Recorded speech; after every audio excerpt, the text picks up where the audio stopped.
Good morning. Can you hear me? Good morning, Victoria. You can. Great.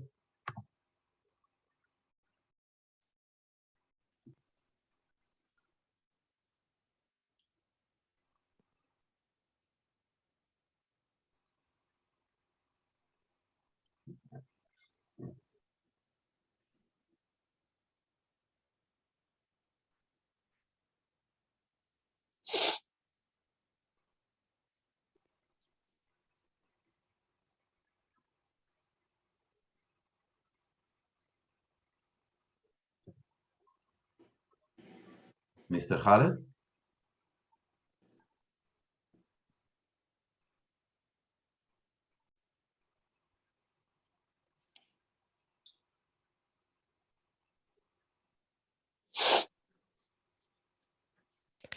Good morning, Doctor. Good morning, Dr. Wafa. How are you? How are you doing? Alhamdulillah, how are you? Okay, alhamdulillah, not bad. Okay.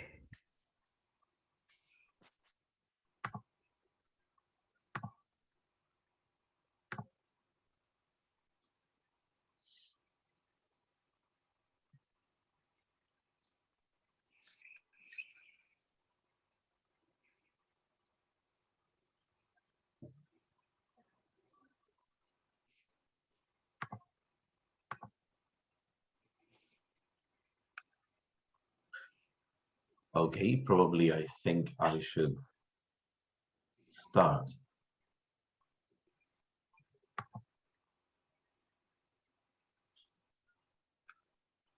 There are already 36 participants. So good morning to all of you. I'm going to be talking about articulating learning outcomes. And the target audience, as it were, is particularly the students from the practicum component of a bachelor's degree.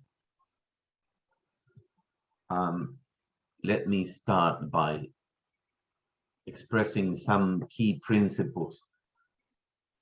First, our lessons, your lessons within the practicum framework should be rich and purposeful learning events. Okay, why? Because your lessons take place within a school setting, and a school setting belongs to formal education. And the characteristic of formal education is that it is structured. Unlike informal education that happens whenever it happens, schools are highly structured. For example, we have grades. There are entry requirements, exit requirements. So there is a whole structure, and our lessons, your lessons, my lessons, they have to fit within there, and they have to be rich learning events.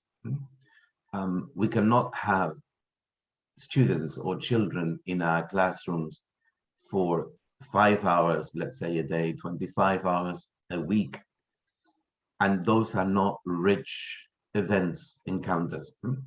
Secondly, whenever we do something in the classroom, even though our students might not be aware of it, the activities we ask them to do, they all should target outcomes. Why? Because of number one, we are in the classroom to reach a goal, which is learning, which is structured. We have a curriculum. We have an entry level, an exit level, and a progression process. So we shouldn't just give students things to keep them busy. That cannot be the only target. Why are we doing this? One, to keep them busy, because I have to be with them like for 2 hours. Or we cannot just give them tasks like the cleaner would do. I always tell my students, we are not, when we are teaching, it's not like, say, for example, suddenly the teacher is sick And so the principal calls somebody, maybe the cleaner, let's say in Oman, the cleaner is, let's say, she's from the Philippines, her English is very good. So the principal says, okay, Mr. and Mrs. Rose, please come and take over that class. Just go and, here is the book, here you have some photocopies, keep them busy for 2 hours. If we approach our teaching like this, if we, everything we want to do is keep them busy and just do the activities on the page, we are not being educators, okay? So as educators, we must know why we are asking our students to do what they have to do or what we give them to do. Therefore, we must have planned the outcome out of the activity. And target, there being a target means that the target for the students will be an outcome. They have to do something, they have to produce something, they have to learn something, they have to acquire something. And for us, they will be objectives. This is what we are aiming at. But on their side, what they really have to do is to embody that, to learn something, to become able to do something, to start feeling in a certain way, to start behaving or improve their behavior in a given way. So in my how I write about these things, I always like to separate those two words.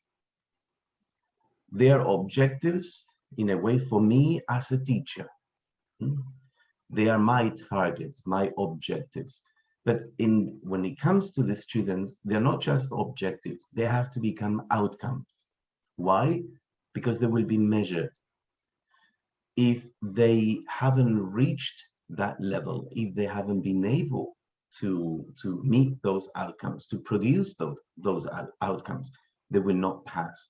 So for a student, it's not just an objective, like wishful thinking or like, oh, I would like to do this. No, a student has to do this so that he or she can pass, so that he or she can get a certificate. So I prefer to keep the word objective for the teacher and the word outcome for the students. And next, another element. Outcomes are rather abstract. And we have to give marks. We cannot give marks for abstract things that are inside the students. So whenever we think about outcomes, we have to think also about output.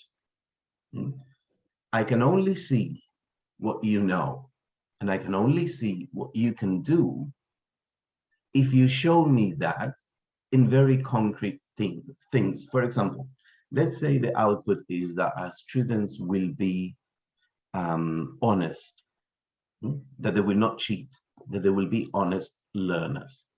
They will not tell us this is mine while it is not theirs. How can I know whether a student is honest? I'm not God. I cannot look into their hearts or their minds. The only thing that I can see is that when they give me their work is theirs. How can I know this? Only if I have seen them doing it, or at least I can see that it doesn't seem to belong to anybody else, because a given software or application tells me that this piece of writing is not found anywhere else on the internet. So we have to think about it first. As a teacher, I have objectives. I can share them with them.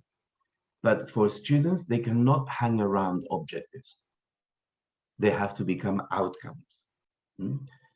And those outcomes, I cannot see them because they are in the students. They are psychological processes. They are brain connections. What I can see is the output, is what the student shows. So if we are thinking about outcomes, at the same time, we have to think about output. How will the outcome manifest itself objectively? And because we have to mark that, at the same time, we need to think about the rubrics. So we must see these things all at once. I'll come back to this. So I have already, when I said objective means something ahead of me, and I said outcome, something that the student will be able to do. This raises the question, what is essential that students know or be able to do after the lesson, the course of the program?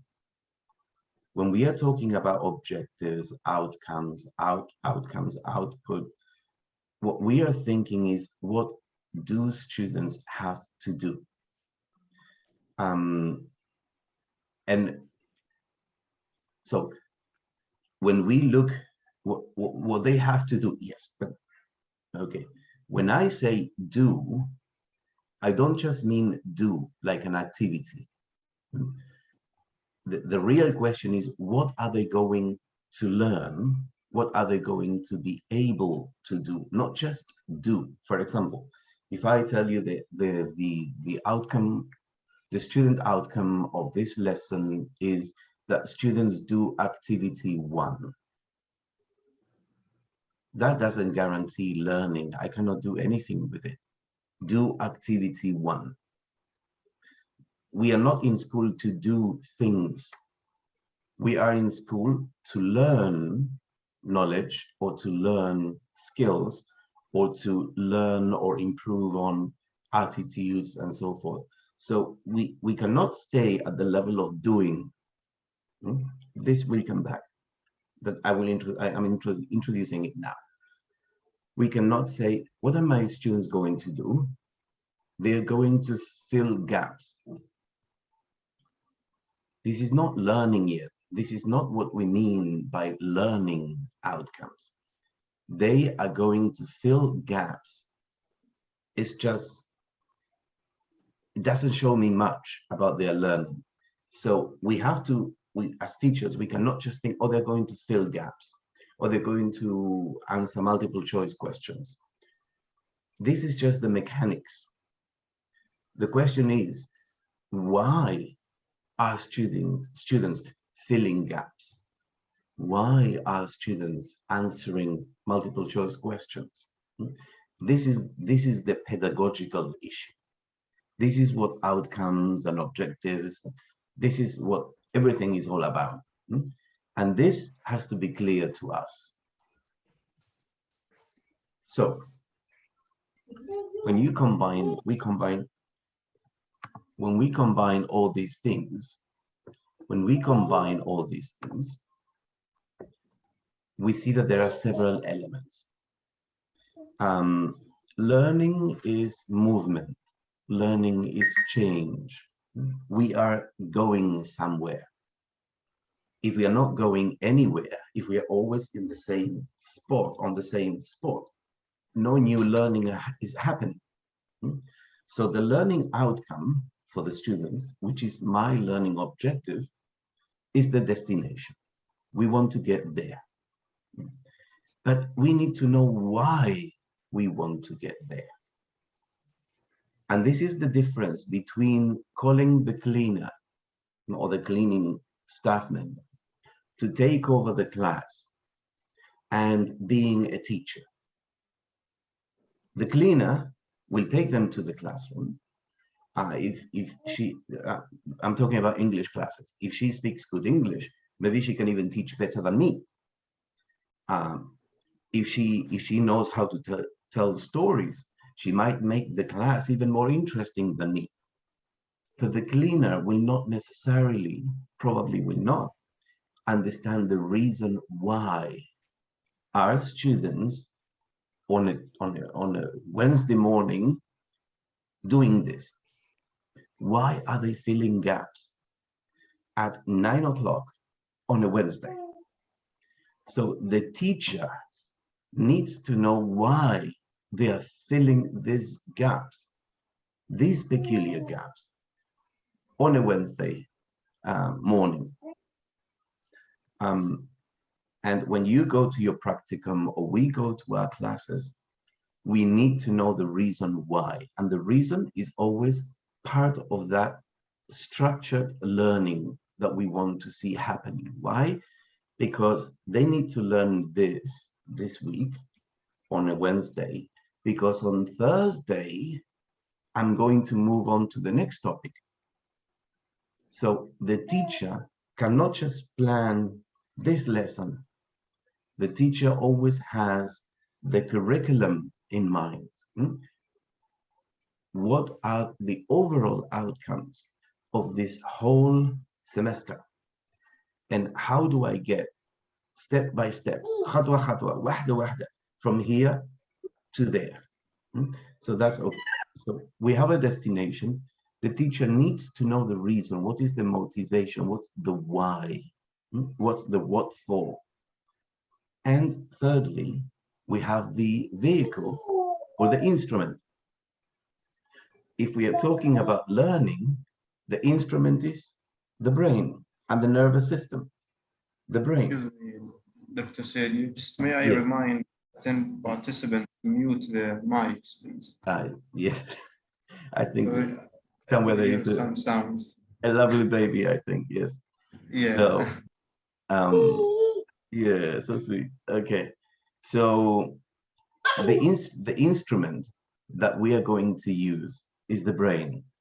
So the teacher, unlike the cleaner, should understand how the brain works. 4, there is the road to get to the destination. For example, to us, it'll mean there is unit 1, unit 2, unit 3, unit 4. There is the stuff that we need to know. We need to know what we have to teach. I mean, that we have to present to the students. We need to know the props that we're going to use. And we need to know our group.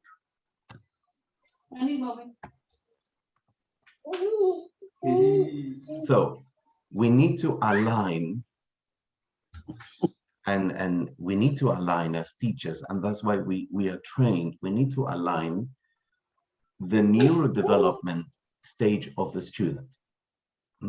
When we write our learning outcomes, when we articulate the learning outcomes, they have to be learning outcomes that match the stage at which the brain of your students are, the brains of your students are, our students are.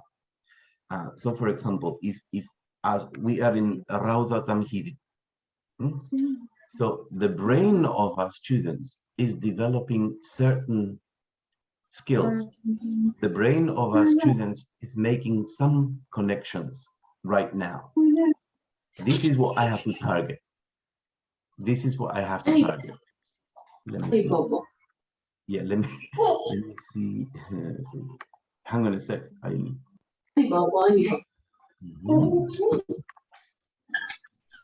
think it comes from Miss Sabra. If you can please mute your mic. Maybe I can. Aline,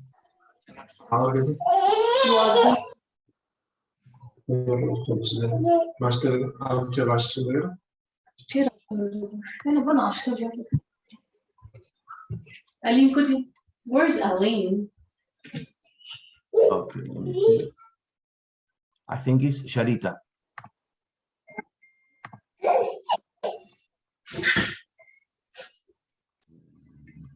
Mr. Khalid, you can mute her if you have the permission. I am trying to, but Dr. Sergio is the host now. Okay, so Dr. Sergio, can you try it? yeah, I think I've muted everybody.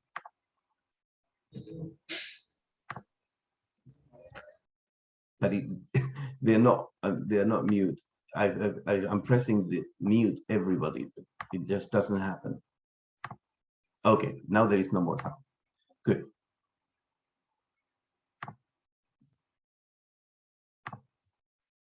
Okay, can you see my presentation again?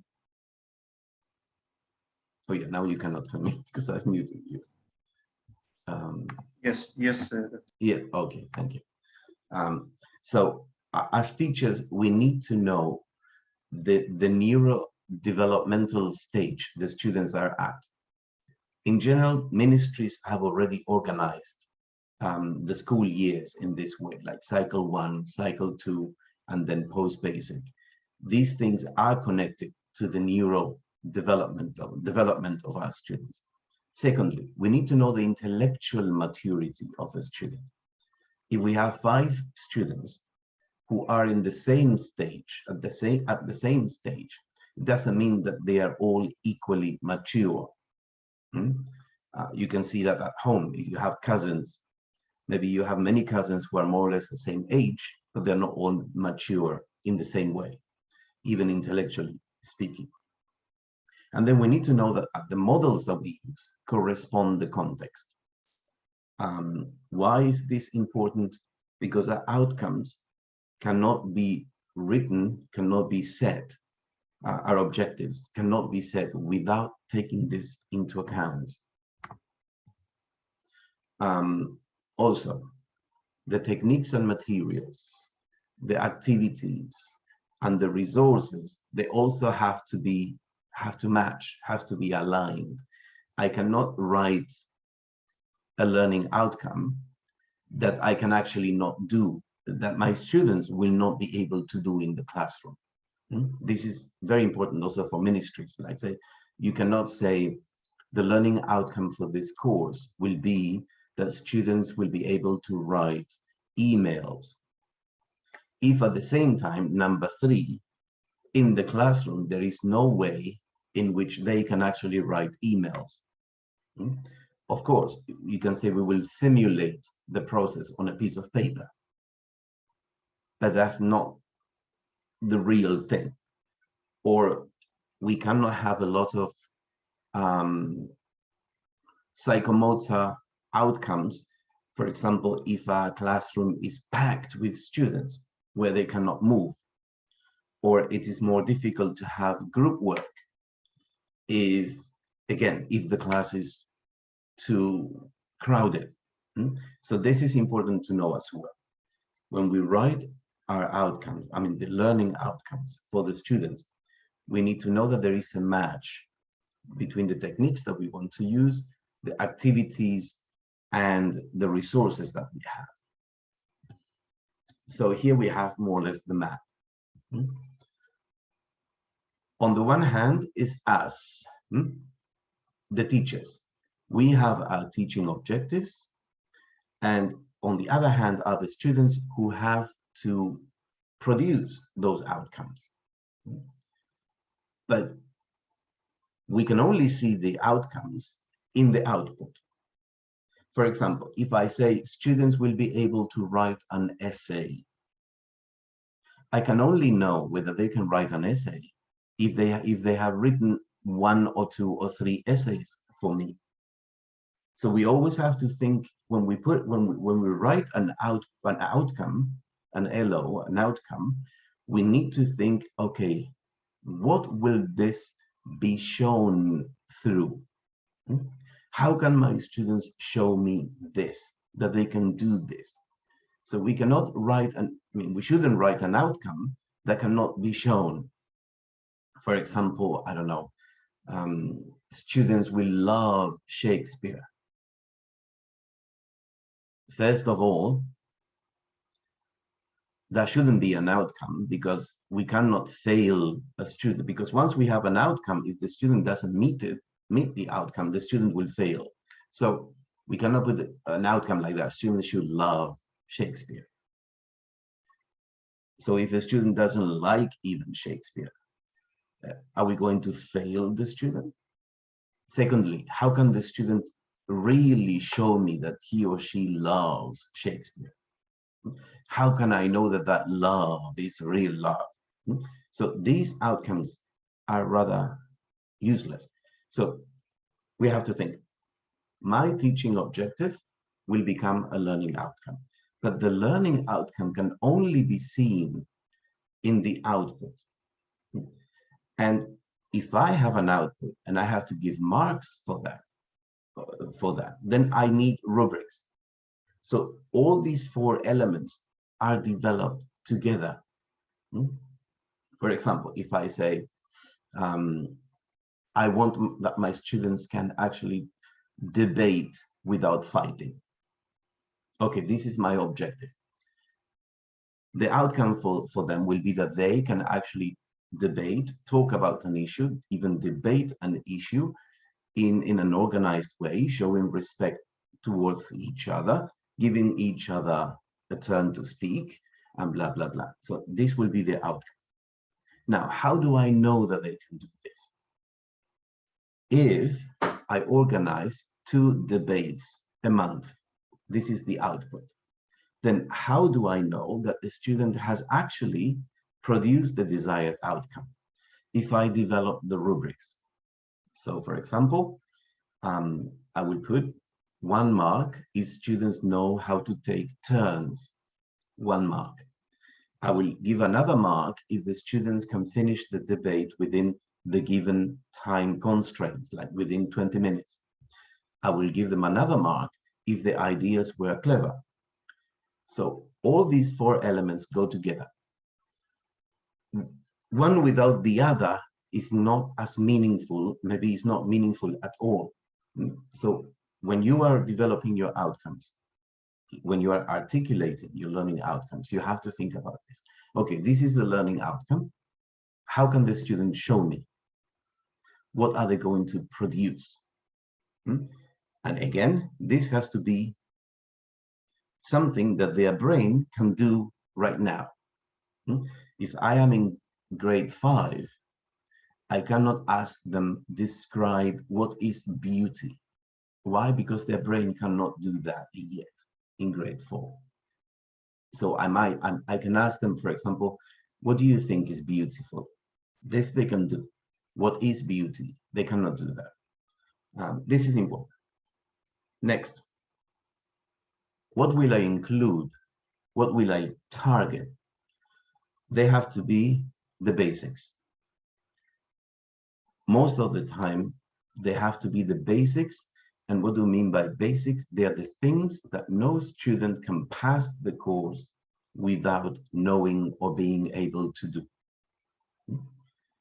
So we have to make a distinction between the things that belong to the basics of the course from the things that are enrichment. You have to have a cake so that you can put some chocolate on it. But the student will pass or fail based on the cake, not on the chocolate.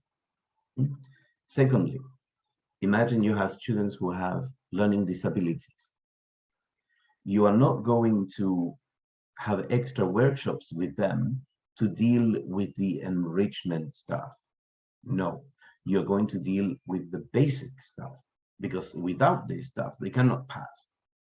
Therefore, the bulk of our learning outcomes, practically all of them, should really be about the basics of the course, without which students cannot pass.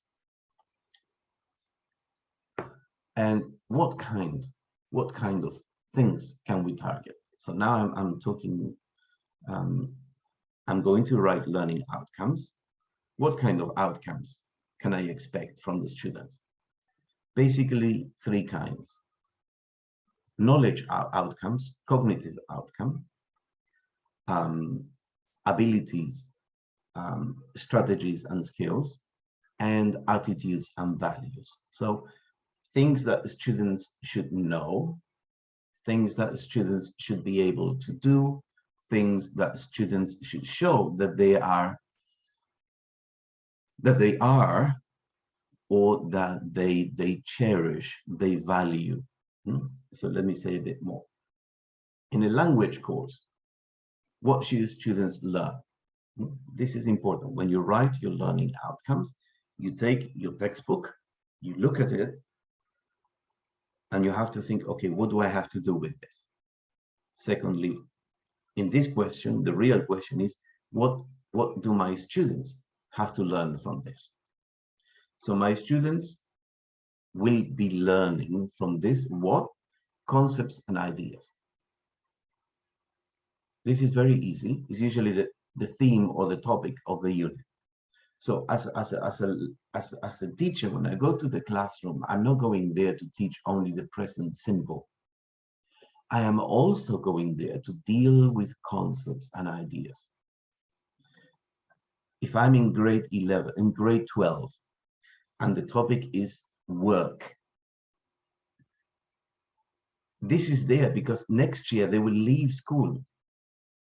And some of them might not go to college. They will be working. So it is part of my job, part of the cognition, part of the knowledge that they need is discussing the issue of work. What job do you like? What would you like to do? Are you going to work now, immediately? Or are you going to go to college? So as a language teacher, I'm not there only to teach grammar. I also have to teach concepts and ideas. Education, inventions, so many, every unit has concepts and ideas. So I cannot go to class and just do the activities. Students have to leave my classroom knowing more about the concepts and ideas that are essential to the unit. Secondly, language as a code. This is spelling, this is pronunciation, this is vocabulary, this is grammar, this is syntax. So I'm going to write my learning outcome. What will I be targeting? I will be targeting, for example, pronunciation. Today we are going to distinguish the, I don't know, we will focus on the sound ch, ch, or we will focus on the sound pa and ba, pa. So that will be one of my outcomes, one of my teaching objectives, one of their learning outcomes. So I will not only just teach them vocabulary. At the same time, I will teach them pronunciation. I will teach them pronunciation. I will teach them spelling, for example, or I will teach them suffixes or prefixes and so forth. And another element that I can teach in terms of knowledge is language as a written or oral discourse. There is a difference between the code and discourse, like between lugha, اللغة الإنجليزية كلغة is the code, but كحديث or ككلام is a different thing. So for example, I may know the word, I may know the phrase in English, how is it hanging? How is it hanging? I learned it from a movie. Okay, this is good. It's a correct sentence. This is a good question. But if I go to the dean of the college, of the principal of the school, and say, hey, Mohammed, how's it hanging? It's inappropriate. So my students who are in Oman also need to know what is the appropriate use, what are the appropriate conventions of language as discourse. As an English teacher in Oman, I cannot limit myself to teaching them words. I also have to teach when and how to use these words. So these are parts of the learning outcomes, the cognitive ones, things that they should know. For example, even if I'm talking about the future, there is a difference between saying you will do this or you will be doing this. So for example, if a boss is talking with an employee, one of them will use the phrase, I'll do this, or you'll do this, and the other one will prefer the form, you will be doing this. Because the level of formality, the level of politeness, because those different forms show who is the boss and who is the employee. So our students in Oman who don't live in an English-speaking context also need to know this. Therefore, it has to be part of the learning outcomes that we are articulating. Strategies and skills. There are language strategies and skills. There are cognitive or thinking strategies and skills. For example, if we are doing reading and students, we say, okay, what do you think is the theme of the text?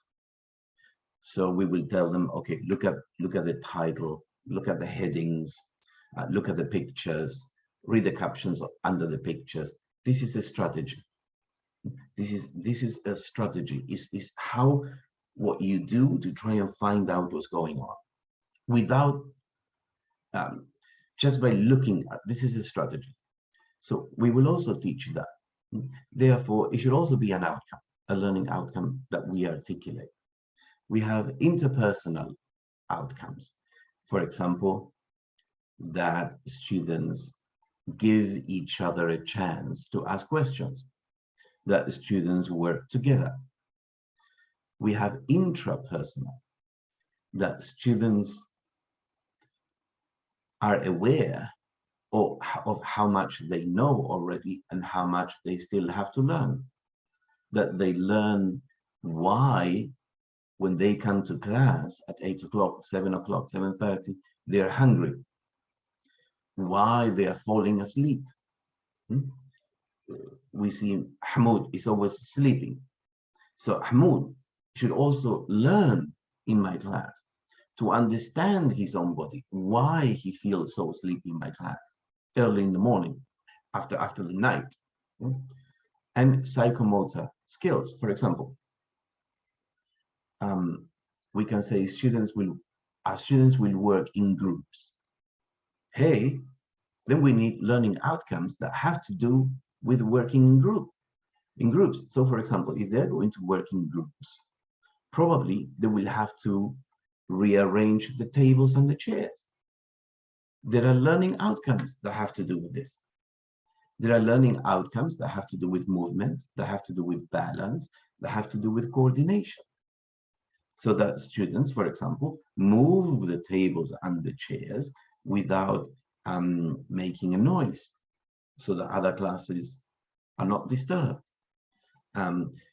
If students have to come to the board to write something, there we also have psychomotor outcomes, that the student can come to the front of the class without bumping into any chair, without hitting anyone along the way. These are things that they have to learn. Therefore, they're outcomes. And then we have attitudes and values, going back to Shakespeare. I cannot force them to love Shakespeare, but a student has to be able to show me, has to be able to understand, and then show me or us why so many people like Shakespeare. This, yes, we should expect our students to be able to understand why something is important to so many people. We cannot ask them to like it. We can ask them, and it should be an outcome, that they understand why others like it. For example, let's say football. I don't like football, but I can understand why so many people like playing football. So this is also an outcome. When I'm writing my lesson plans, this should also be there. For example, yes, if we talk about poverty, if we talk about so many things, there are many, many outcomes that will relate to this. Okay, now when we get to the writing, how do we do it? You all probably know Bloom's taxonomy, which shows us cognitive targets that we need to take our students, help them to make connections so that they do not only remember things, they can create things. And they have gone up the pyramid. But nowadays, because the world has changed, people have turned it upside down. So now we don't think that school is mostly about learning. Why? Because as your students will tell you, teacher, everything is on the internet. Why do I have to remember it? And in a way, they're right. This is not the whole truth, but in a way they are right. A lot of the stuff is there. So we don't need to have them remember all those things. Remembering was very important in the past when people didn't have libraries or didn't have all the books. So you have to remember a lot of stuff. But now it's on your phone. So what we need more of is the upper ones, that they can analyze things, that they can evaluate things, that they can create things. And therefore, how do we integrate this in our outcomes? There are people who have thought about this, and we don't have to reinvent the wheel. The wheel is there. Look, you can go and search, and you will find the adequate verbs, the adequate verbs to write learning outcomes that correspond to each level. For example, here, locating. Imagine you're teaching about Oman, so you give them a map and you say, locate the capital city of Oman on this map. This is only memory and a bit of eye coordination with what they see and hand. But we need to go further. So you move to the next one and you see, okay, which learning outcome can I write, can I articulate? So what can my students actually do and learn that is higher, and so forth and so forth. And you go level by level. So this is already there. We just have to have it printed out in front of our heads or on the wall somewhere, so that when we are writing our learning outcomes, we check and we write. Now, I said strategies and skills. Imagine we have to teach reading. What skills? Reading, you say, it's just reading. No, there are a lot of skills in reading. For example, when they read, students have to understand how prefixes, suffixes, root words work in English. Why? Because if you do, you can guess words that you don't know what they mean. Plurals and possessives. They need to understand, they need to find context clues. They have to understand analogies. And this is one peculiarity about Omani students. They understand almost everything literally. If you use something with a meaning that is different from the words that are written, they have problems. And this also you can see it in humor. The English humor is not always clear to Omanis. Why? Because they cannot see the other level of meaning in the things that are being said. And you can say this about every culture, of course. So when they read, they need to know that words have multiple meanings. Like say, for example, with my students, when I use the word instruction in my curriculum course, they all think that instruction means ta'alimat. And I always tell them, no, that's one meaning of instruction. The other meaning of instruction is tadris. When I say instruction in my course, I mean tadris. So to read and understand, students have to know, have to have this skill of discovering the multiple meanings of words. So I'm not going to go into this. This is not about reading, but there you can see we are writing learning outcomes for a reading class because the activity is in the book. Okay, which one of these things are we targeting? You see, there are so many things that can become learning outcomes. Further, skills. Oman has a set of future skills. So I am writing learning outcomes. I cannot just write students will learn about inventions. If I have group work, if I have activities, whatever I do, which ones of these skills will I be targeting? For example, here, حل المشكلات, problem solving. Okay, I have to look at the book see which activity involves problem solving. For example, you're teaching grammar, you're teaching syntax, how to write a sentence. So what do? You give them all the separate words with magnets on the board, for example, or with the you put them on the board, and this, or you keep them in a bag. And so you tell them, okay, what do you have to do?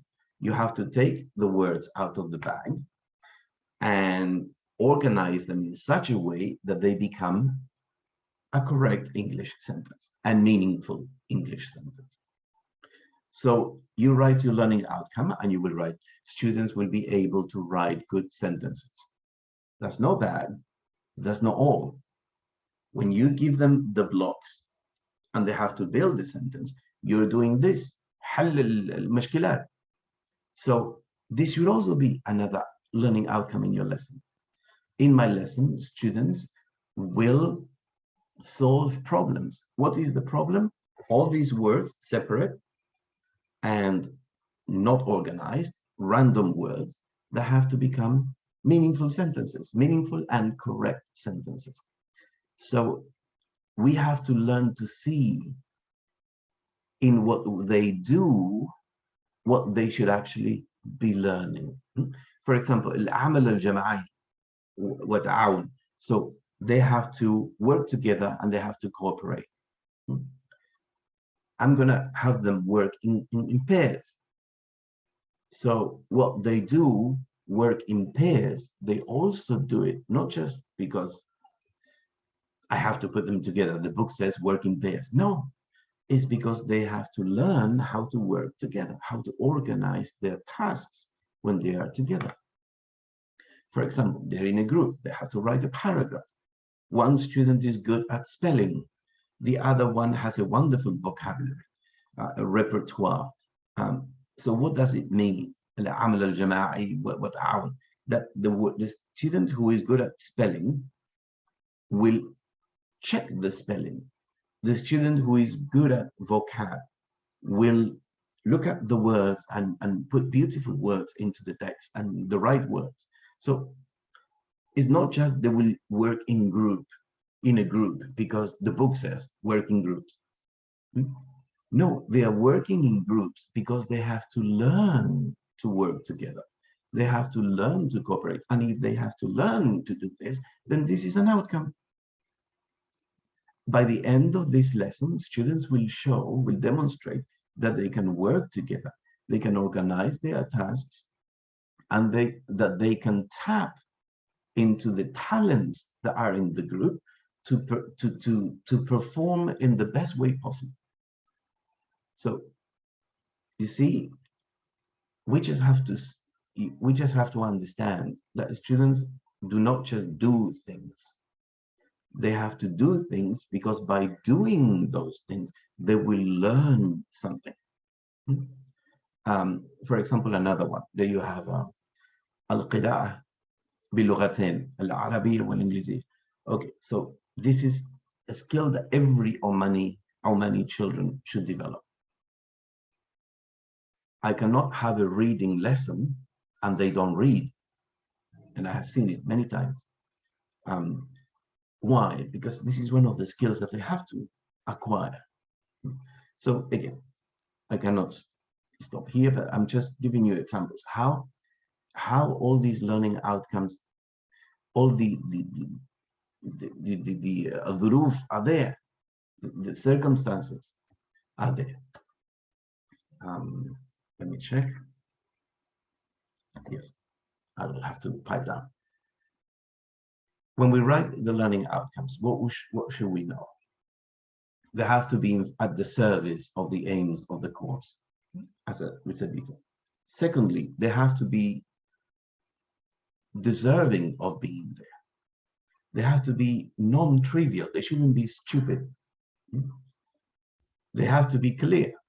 They have to be logically grouped, coherently. They have to be revised. Some of them are not useful anymore. Like say, 10 years ago, we had to teach them how to use a paper dictionary. Well, that is not really necessary anymore. So maybe now we need another one. They should scaffold learning. They learn this because it will help them learn that, because it will help them learn that. Good. And I'm getting to the end. So what should we incorporate either in the outcome or in the rubrics for the output? Students need to know what they have to do. They need to know in which conditions, and they have to know with which pedagogical goals, why, and the level of performance, the standard of performance. For example, if the outcome is students will be able to write essays, classification essays, okay? They need to know how long the essay has to be. They need to know how many words, how many paragraphs, within how many minutes, about what topics. If I don't have this, I cannot give a mark. For example, if I tell a student you have to write an essay, okay, the student writes an essay that is about 30 words, and I say, fail. I cannot fail the student. Where did I say that the student has to write 250 words? If I didn't say it, I cannot fail the student for 30 words. So this is important.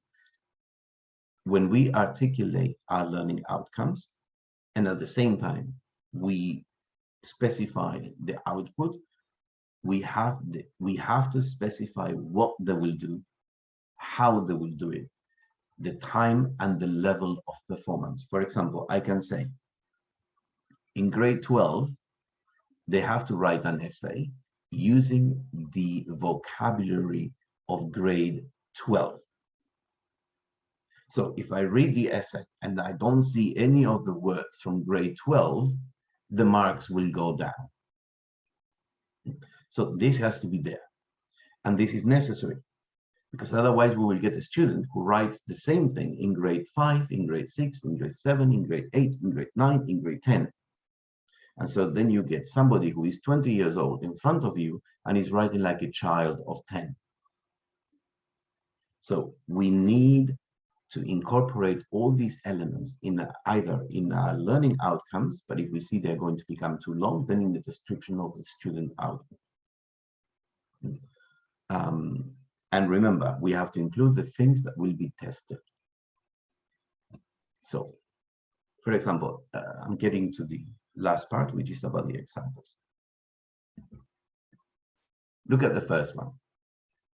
By the end of this course, students will have a deeper appreciation of literature and literary movements in general. Not a good one. What does that mean? How can I say that a student has failed the course? How can I say that a student deserves an A based on this? But if you say, by the end of the course, students will be able to identify and describe the major literary movements of the 20th century. They will be able to perform close readings of literary texts. They will be able to evaluate literary work based on selected and articulated standards, so that you give them the standards. Can you use these standards or not? This is better. With the first one, you cannot fail anybody. How can you say that somebody is a very bright student, somebody is a weak student? Good. Here's some examples. So there you have the rules and the example. Now, I would like to hear from you in the last minutes. For example, by the end of the lesson, the students should know the name of 10 professions. What do you think about that learning outcome? What do you think?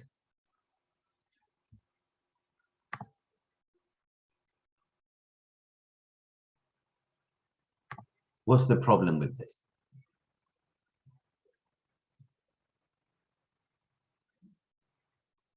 Okay, I will help you.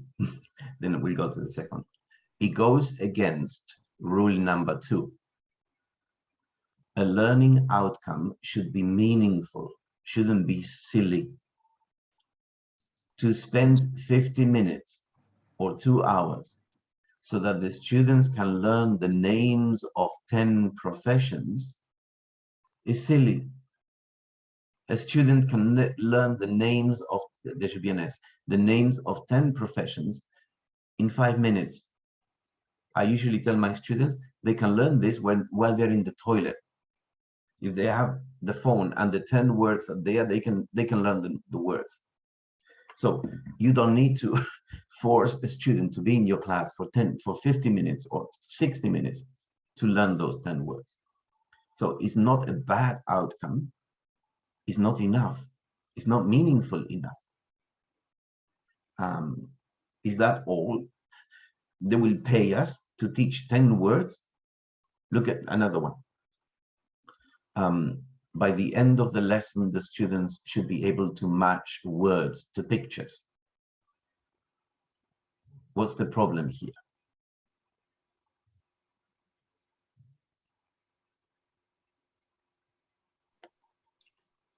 Again, it must like number two. It applies to number 2. Yeah, must have words content wise.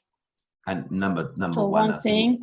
Mm-hmm. Yeah, number 1 is 1, 2, and then again, as you mentioned before, so we are spending time 50 or 60 minutes just to teach them how to match the words to the picture.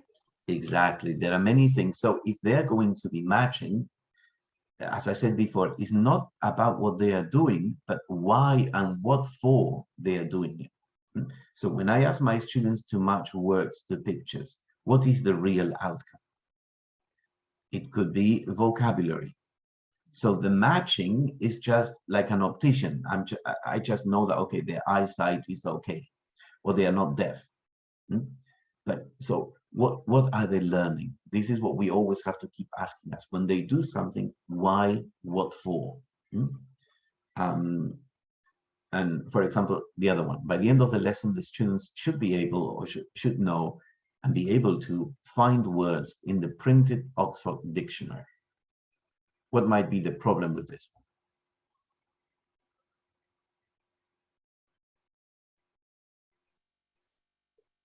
With what might be the problem?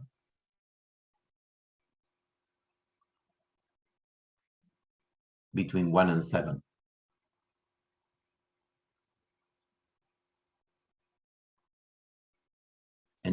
Any suggestions?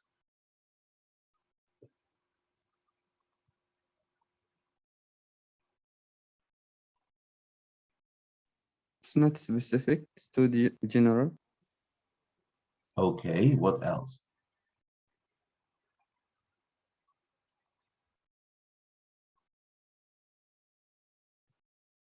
Which one? How about number 5?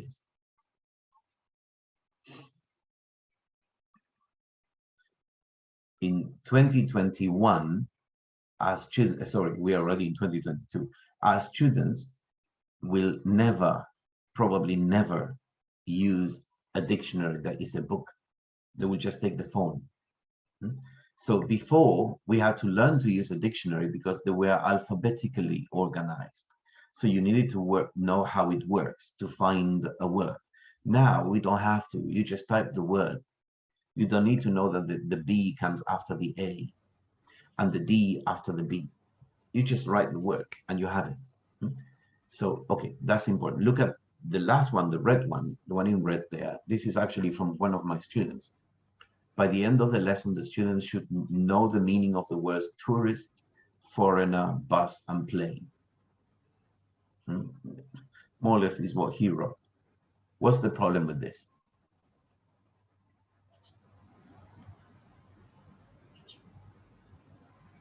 What do you think? And I'll be finished. The problem is that probably most students already know this. These are not difficult words. And also, you don't need 50 words to get these words. We don't need to elicit things that don't need eliciting. For example, if you tell a student, bus is bus, khalas, plane, طائرة, خلاص. So yes, we do have to do in English most of what we can do in English, but we don't have to waste time doing things that are not needed. We can use that time, for example, to look at the spelling of plane. One thing is plane and something is plane. P-L-A-I-N, P-L-A-N-E. That's more important to teach. They will not learn that elsewhere, but they already know طائرة, طيارة. They already know the words. Good. So let me, I was going to do this, but I've spoken too much, as I usually do. To be able to articulate, and I will finish with this thought, to be able to articulate learning outcomes, we need to understand what the book in front of me wants the students to learn. If I don't understand this, I cannot focus on this. So I said, for example, language outcomes will include, for example, ideas and concepts. Here you are. Work and careers are ideas, they are concepts. So it means when I go to my lesson, we have to elaborate on this. Me and my students, we have to work on this. Work, careers, jobs, professions, and talk and discuss and so forth. So that's one element, okay? Do you have any questions?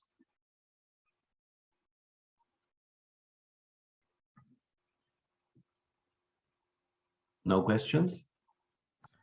Sorry. Doctor, Yes. Okay. Go ahead, Jihad. Yes. about Yes, the word no, can we yes. edit that in the outcomes? Yani the students will know. Is that good in outcomes? Well, Or we should the rule, you have to use words that can show you that they know. Okay, so how do you know that the student knows? Yes, I put know there to show that it's a cognitive element, but how do you know that somebody knows? How do you know?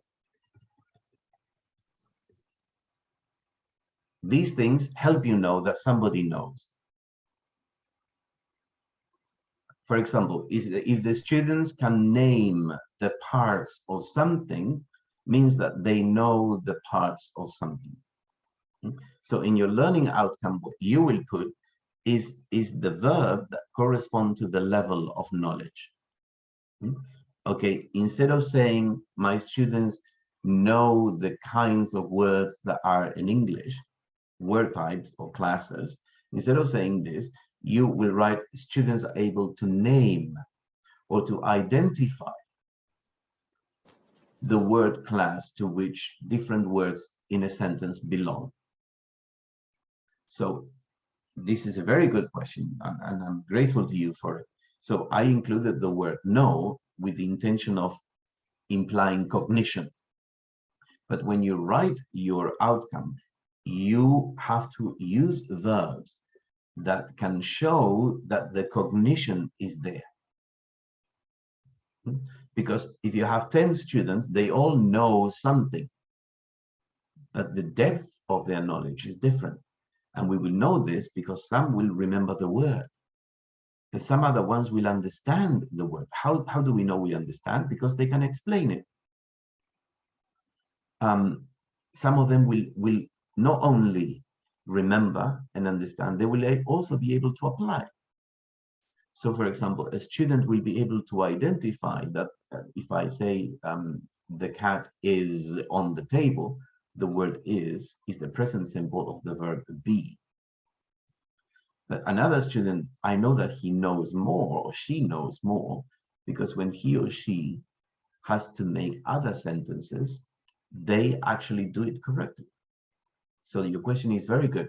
The word know, I just used it here as a category, but when we write the learning outcomes, it's not a helpful word because all these things mean know, but they're not the same. So we have to include verbs that actually show that the student knows and shows us how much they know, how deep their cognition is. Excellent question. I'm very good. I'm glad you asked. Thank you, Doctor. Is it clear now? Clearer? Yes, yes, it's Okay. clear. Thank you. Thank you. Yes. Okay, Dr. Sergi, I have a question about if a lesson has, of course, 3 steps, for example. So can students write one learning outcome for all the 3 steps, or it's preferable to have a learning outcome I for would each prefer. step? I would prefer to have a learning outcome per activity, because it shows me that the teacher knows why the students are doing this, in the sense, what are they meant to learn from this? For example, if there is group work, then students will learn more than just the essay that they're going to write. By working together, they're learning other things, or they should be learning other things. So those are outcomes. When you give them multiple choice questions, we don't mean them as guessing. We use them because we want our students to develop their analytical skills. When we give them a multiple choice question where one word is the odd one out, they're not just answering, they are thinking. They're looking at the classification of the words. Where do they belong, and which word does not belong to that classification? So the multiple choice question is not a guessing game. It's an analytical way. It's a way to develop their analytical skills. So when we give this to them, we have an outcome in mind. And the outcome that we would like to see them producing is being able to analyze 4 words and distinguish to what class, what type they belong, and which one does not belong there. So that's what we need to discover. It's not just what they do. What will they learn by doing what they do? Or what can they show us about their learning by doing what they do? That's also a very, very good question. Thank you, Mr. Khalid. Right. I have another question about the Yes. achievement outcomes. We always find that the outcomes are not fully achieved. So That's how to determine the full achievement of learning outcomes? Students always complain about the time of the lessons. Yes. Short lessons. Okay. This is why also we have to plan the week. So in English, there are beautiful books for teachers where you really plan your week. In the first lesson, I'm going to focus, for example, on finding the main idea. In the second lesson, I'm going to focus on finding details. On the third lesson, so we need to plan, because probably if we want to do all of them together, it'll be like this lecture, so much information packed into one thing, and many things are not clear. So it's better to have chunks. To do this, we need a map. We need to map the semester and map each week or map each unit, so that we know what we will be focusing on each different day. And then when we go to week 2, we can see which one we have to focus on again. So this is important. And secondly, that's why the rubrics are so important. What is the acceptable level of performance? And then we get into another topic, which is assessment. Okay, that's another important topic. Yes. How do you know that enough is enough? When is enough enough? It's a different topic, but of course it's a very good question. Yes. Any other question? So they can use the chat, of course, yes. Yes. For Just have a example, question. So, yes. yeah, sorry. No, you go ahead. When we are speaking about like daily learning outcomes or weekly learning outcomes, Yes. do you think that they're really possible to assess the attainment of them, or is it better to think of the attainment of overall course learning outcomes? Of course. I mean, there are many factors that come into this.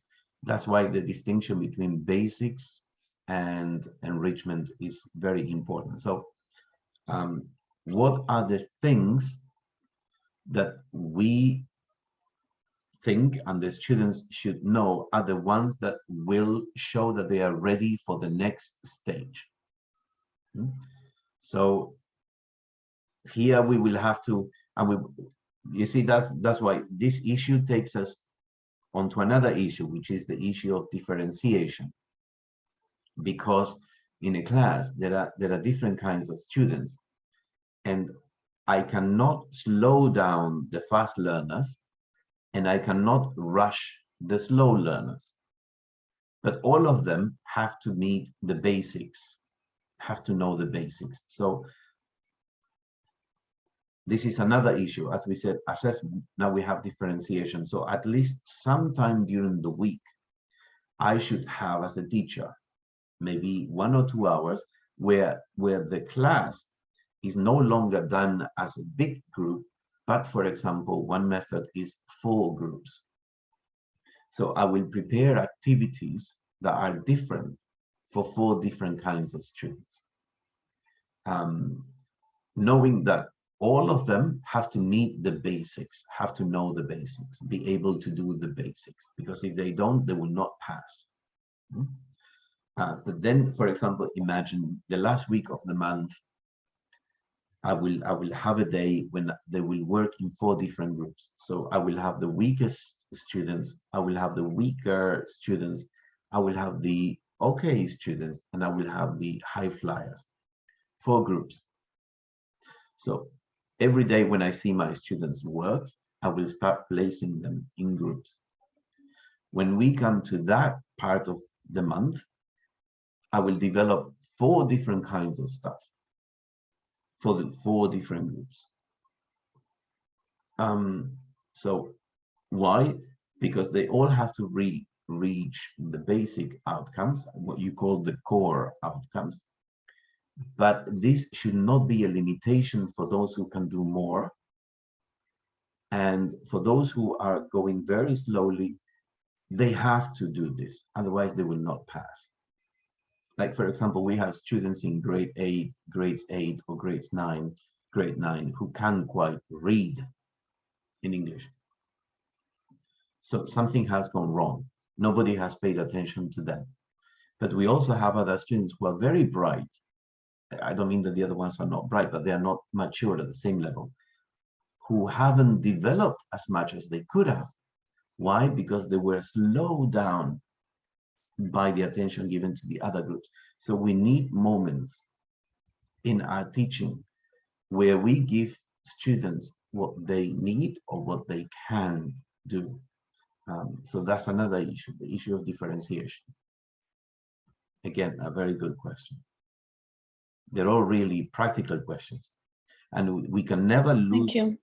Yes, and we can never lose sight of the exam. Okay, because we live in a world where there are exams. So that's always kind of like in the background when we write outcomes. It's not the last word, but we cannot do like there are no exams, behave like there are no exams. Yes, thank you very much for that. Any other question? One more question in the chat. It's written by Fatima. Okay. She wrote, what are the basics, the 4 skills and language?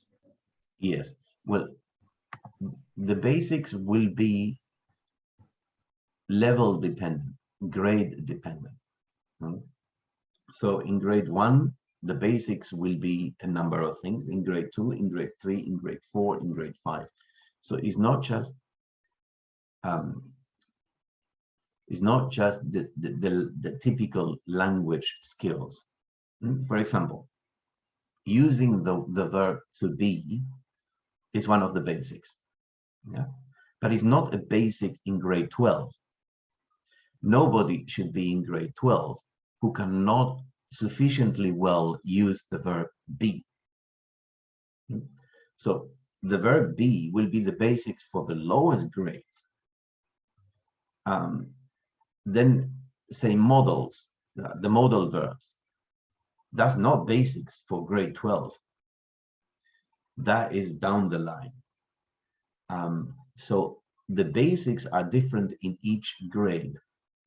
And if we don't meet them, then we will get the problems that we have now. So that's why I told you this is directly linked to exams. How can it be that there are so many students who have passed all the exams and do not know the basics, so that when they go to college, they go again to level 1? So after 12 years of passing exams, they go to college and they have to start again with the most basic of basic stuff. My name is Hamoud. So this shows there is a problem. Yes. So remember, the basic is different for each grade, the basic stuff that they should learn. Yes. Any other question?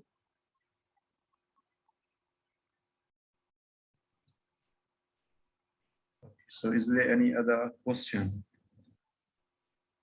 from the participants? Okay, so it seems that no more questions. Thank you Okay. very much, Thank you. Dr. for this presentation. It's really useful, and hope that all pre-service teachers and educators in general make use of this information once they plan their lesson plannings. Thank you very much, Dr. Sergio, and thanks to the participants. Thank you. Nice seeing you. Take care.